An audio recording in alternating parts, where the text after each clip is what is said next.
Last year, I received an invitation to an event that promised to be, quote, an occasion for exclusive deal-making. It said, quote, the opportunities for mutually beneficial economic development between China and our individual states are tremendous, end of quote. Deal-making sounds like it might have come from President Trump, but the invitation was actually from a former governor. I was being invited to the U.S.-China Governors Collaboration Summit. It was an event co-hosted by the National Governors Association and something called the Chinese People's Association for Friendship and Foreign Countries. Sounds pretty harmless.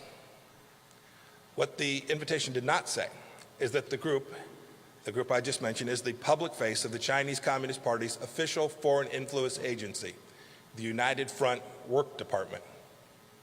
Now, I was lucky.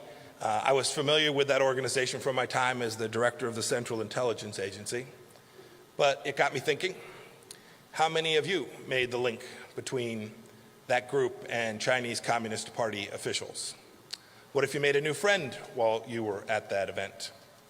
What if your new friend asked you for introductions to other politically connected and powerful people?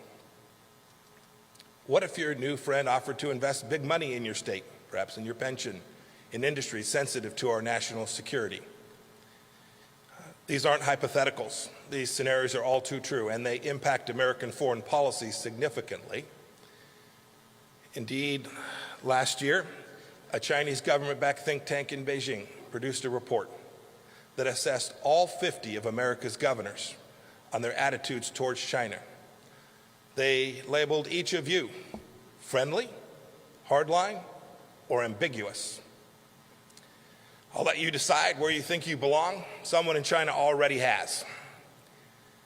Many of you, indeed, in that report are referenced by name. So here's the lesson. The lesson is that competition with China is not just a federal issue. It's why I wanted to be here today, Governor Hogan. It's happening in your states with consequences for our foreign policy, for the citizens that reside in your states, and indeed for each of you. And in fact, whether you're viewed by the CCP as friendly or hardline, know that it's working you. Know that it's working the team around you. Competition with China is happening inside of your state, and it affects our capacity to perform America's vital national security functions.